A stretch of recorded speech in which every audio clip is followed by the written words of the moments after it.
भाईजान, ये कोली बस्ती से आए हैं। दरअसल भाभी ने उनकी बीवी को वो जेवर दिए थे जो उन्होंने आयशा के लिए बनवाए थे। बड़ी नेक औरत है वो। मेरे बेटे की शादी तय हुई है, आप शादी में जरूर आइएगा। ये लीजिए उनका कार्ड। शुक्रिया, हम जरूर आएंगे।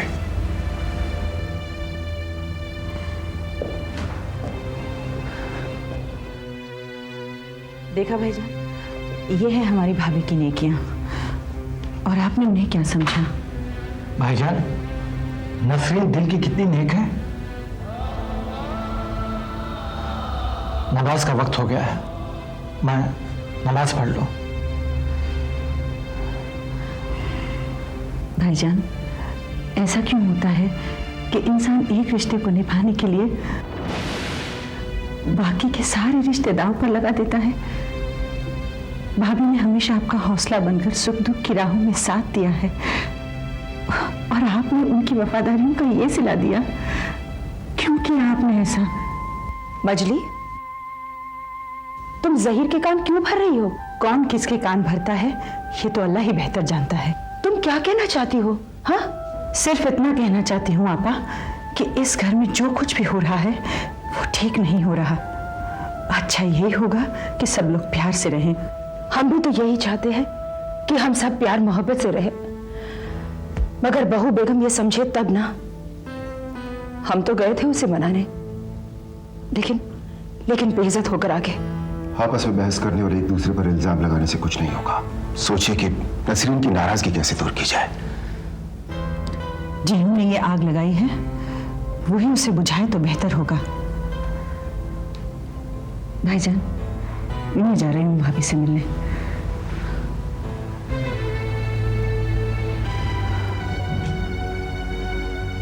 भाईजान, आप खुद ही सोचिए अपनी भाभी के साथ क्या किया है।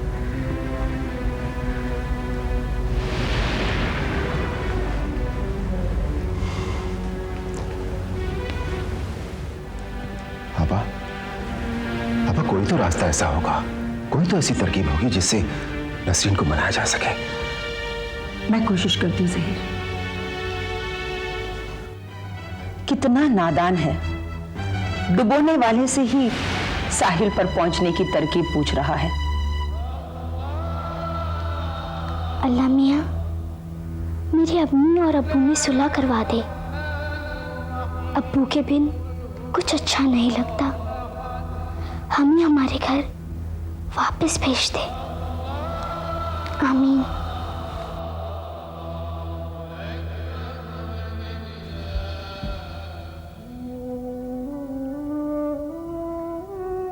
या अल्लाह, कहीं ऐसा तो नहीं कि मेरा यह कदम मेरी बच्ची के दिमाग पर बुरा असर कर रहा है। बड़ी मुद्दतों के बाद उसके चेहरे पर हल्की सी मुस्कुराहट आई थी। उसे बोझिल मत कर देना। मेरी मदद कर मेरे मौला, मेरी जिंदगी का सही फैसला कर। आमीन। जिसे देखो चला आता है समझाने। बहू बेगम के इतने हिमायती होंगे इसका तो मुझे जरा भी इल्म नहीं था, वरना मैं जरूर कोई और रास्ता इख्तियार करती। हाँ, लेकिन एक बात तो है, खाली घर में जो सुकून महसूस होता है उसका तो मजा ही कुछ और होता है। अल्लाह करे ये सुकून यूं ही बरकरार रहे और ज़हीर की सारी तवज्जो सिर्फ मेरी तरफ हो। बेगम, आप किससे बातें कर रही थी? आपने क्या सुना? मेरे कानों को गंदी आदत नहीं है आपकी फजूल की बातें सुनने की। फिर भी कुछ तो जरूर सुना होगा जो मैं कह रही थी। अल्लाह की पनाह, मैंने कुछ नहीं सुना। लेकिन आप एक बात याद रखिए कि दूसरों के घरों में पत्थर फेंकने से पहले आप अपने शीशे का घर देख लीजिए। हाँ, पत्थरों के बीच रहकर आप पत्थरों की तो बात करेंगे, इंसानों का जिक्र करना जैसे आप भूल ही गए हैं। इंसानों के बीच में रहूंगा तब ना। तौबा तौबा, आपको सिवाय तानाकशी करने के अलावा और कोई काम नहीं आता। बेगम, जो कुछ भी घर में हो रहा है इसमें आपका हाथ तो नहीं है? कहीं बहू बेगम को घर से निकालने की कोई चाल हो? खुदा खैर करे, आपने मेरे बारे में ऐसा कैसे सोच लिया? माना कि मुझ में और बहू बेगम में तनाव रहता है, लेकिन ऐसा थोड़ी कोई करता अपनों के साथ। और फिर ये बात मत भूलिए कि बहू बेगम जहीर की खुशी है, और जहीर की खुशियां मुझे जान से भी प्यारी है। हाँ,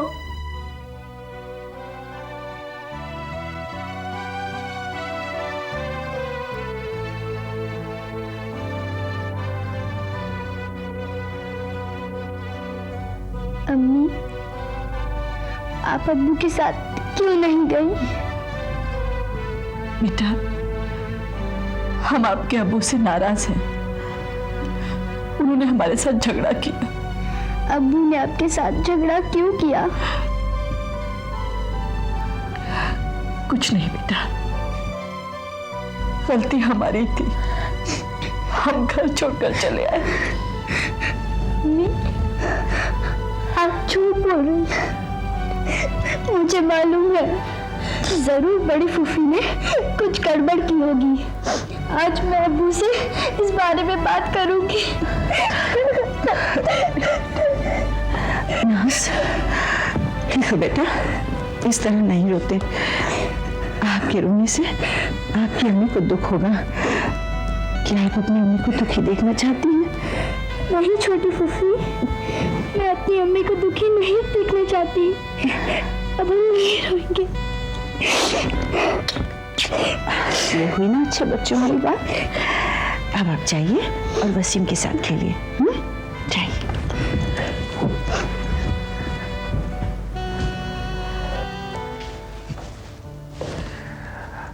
बेटी, बच्चों के सामने ऐसी बातें नहीं करनी चाहिए। अब्बू, नाज अब बहुत होशियार हो गई है, बातों को समझने लगी है। लेकिन बेटी, जितना भी हो सके उसके सामने ऐसी बातें नहीं करनी चाहिए जिसमें ताहिरा बीबी का जिक्र हो। बाकी तुम खुद समझदार हो। वैसे भाभी, चाचा जान ठीक कहते हैं। नाज के मामले में आपको एहतियात रखनी चाहिए। और फिर वो अभी अभी ही बीमारी से निकली है। वैसे भाभी, 10 सालों के दरमियान ऐसी नौबत कभी नहीं आई। फिर आपने अचानक घर छोड़ने का फैसला कैसे किया? वहीदा, मैंने तुमसे कहा था ना, जिस दिन मैंने मुंह खोला उस दिन घर में कयामत आ जाएगी। देखा, आ गई ना कयामत। भाभी, एक औरत को अल्लाह ने सहन करने की ऐसी ताकत दी है जिसके आगे बड़ी बड़ी मुश्किलों के भी कदम टगमगाने लगते हैं। फिर आज मेरी बहादुर भाभी हार कैसे मान गई? भाभी, भाईजान बहुत परेशान है और गमज़दा भी है। और भाभी, आपको इस तरह दूसरों के लिए खुला मैदान छोड़कर यहां नहीं आना चाहिए था। अब तो खेल खेलने वाले इससे भी बड़े बड़े खेल खेलेंगे। आप समझ रही हैं ना मैं क्या कहना चाहती हूँ? तो भाभी, आपको जल्द से जल्द घर चले जाना चाहिए। लगता है इस तरह घर छोड़कर मैंने ठीक नहीं किया।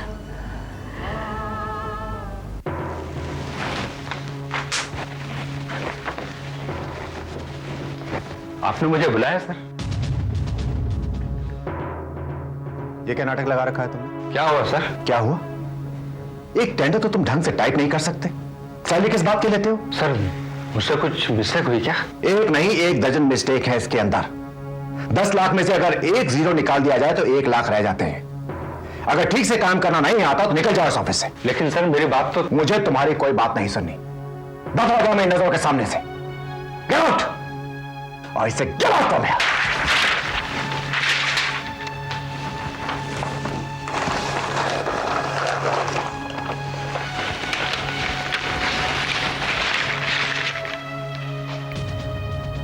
काम चोर कहेंगे। क्या बताऊं आपको कि आपा का क्या हाल है। जाने ये नाराजगी कब खत्म होगी। ऐसा क्या करें खुशबू जिससे भाभी घर वापस आ जाए? कोई रास्ता नजर ही नहीं आ रहा। नाज, आइसक्रीम खाएंगी आप? हाँ खाला। क्या खाऊंगी? चॉकोबार। एक चॉकोबार दे।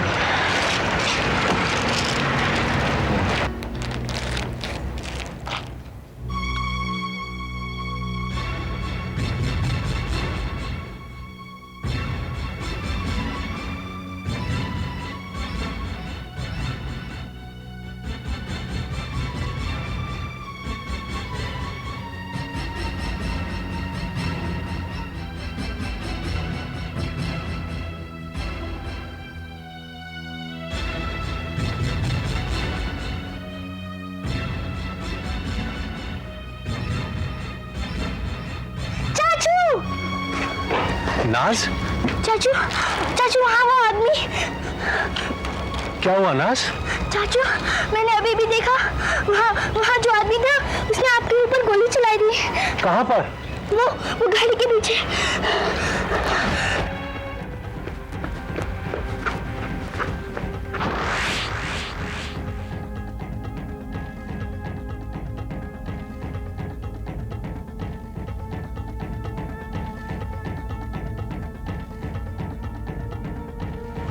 नाज आइए, मेरे साथ आइए।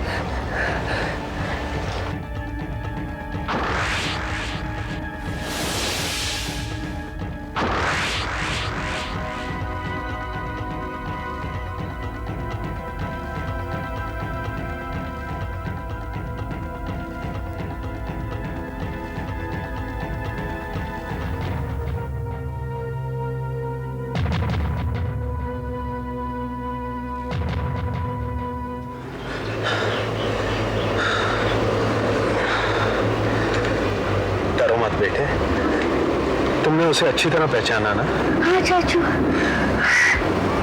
कभी ना कभी वो जरूर मिलेगा, मगर तुम ये बात किसी से मत कहना, घर में सब परेशान हो जाएंगे। मनोज, मैंने तुमसे कहा था कि ये फाइल कल ही दौलत राम एंड कंपनी में दे आना, लेकिन तुमने गए। सुधीर साहब का आजकल वैसे भी मूड खराब चल रहा है। Good morning Vijay. Good morning sir. आप अचानक? मैं तुमसे बात करने आया हूं, आओ मेरे साथ। आओ विजय, आओ, बैठो। और ऑफिस का काम कैसे चल रहा है? ठीक? आपके आशीर्वाद से सब ठीक चल रहा है सर। विजय, विजय, तुम मेरी आंखों में आंखें डाल के बात करोगे? बताओ क्या गड़बड़ है? सर वो देखो, तुम्हें सब कुछ साफ साफ बता दो। मैं तुमसे वादा करता हूं कि तुम पर कोई आंच नहीं आएगी। सर, हमने बेंगलोर की एक कंपनी के लिए 25 करोड़ रुपए का फाइनेंस अरेंज किया था। पेपर वगैरह सब क्लियर थे। बैंक ने 5 करोड़ का पार्ट पेमेंट भी दे दिया था। फिर बाद में पता चला कि वो कंपनी फ्रॉड है। Oh my God! क्या वो कंपनी 5 करोड़ रुपए का पेमेंट रिसीव कर चुकी है? जी हाँ। उसके बाद कंपनी ने अपना अकाउंट क्लोज कर दिया। वहां की पुलिस? वही सारी कार्रवाई चल रही है, क्योंकि वो पैसा हमारी कंपनी की गारंटी पर दिया गया है। सुधीर को ये गारंटी देने की क्या जरूरत थी? वो अक्सर बेंगलोर आया जाया करते थे। कंपनी के एमडी को काफी दिनों से जानते थे। ऐसा आभास ही नहीं था कि वो ऐसा फ्रॉड कर जाएगा। तो ये वजह है सुधीर की परेशानी की। कुछ बता के गया कि कहाँ जा रहा है? फोन आया था, कहा था कि लंच के बाद आएंगे। इस प्रॉब्लम के बारे में जहीर साहब को मालूम है? जी हाँ, मालूम है। यानी सिवाय मेरे सबको मालूम है कि सुधीर किस परेशानी के भंवर में घिरा है। सर, सर, सर,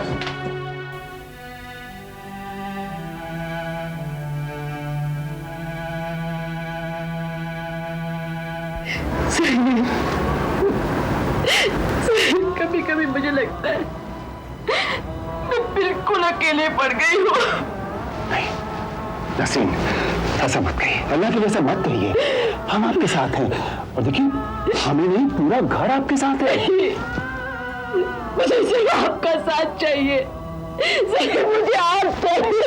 नसीम,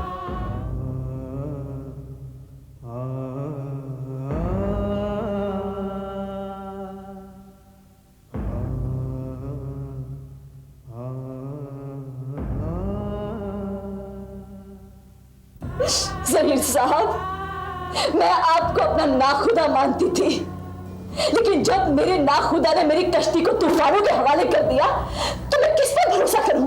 यहाँ रहने का क्या फायदा?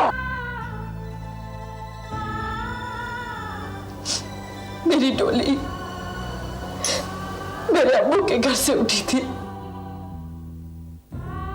और अब मेरा जनाजा भी मेरे अब्बू के घर से ही उठेगा।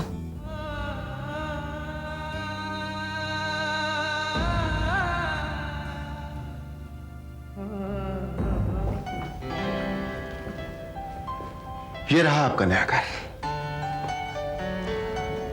उस छोटे से घर में आपको तकलीफ होती थी ना? नहीं जहीर, मैं तो आपके साथ हर हाल में खुश हूं। ये लीजिए इस घर की चाबियां। घर पसंद आया वैसे आपको? आपकी पसंद है, मेरी पसंद है। आइए।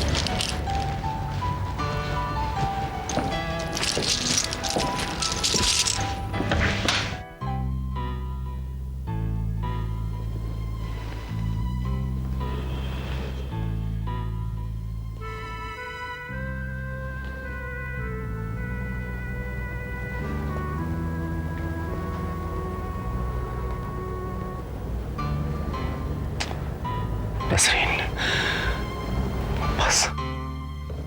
बस एक बार मुझे माफ कर दीजिए, एक बार।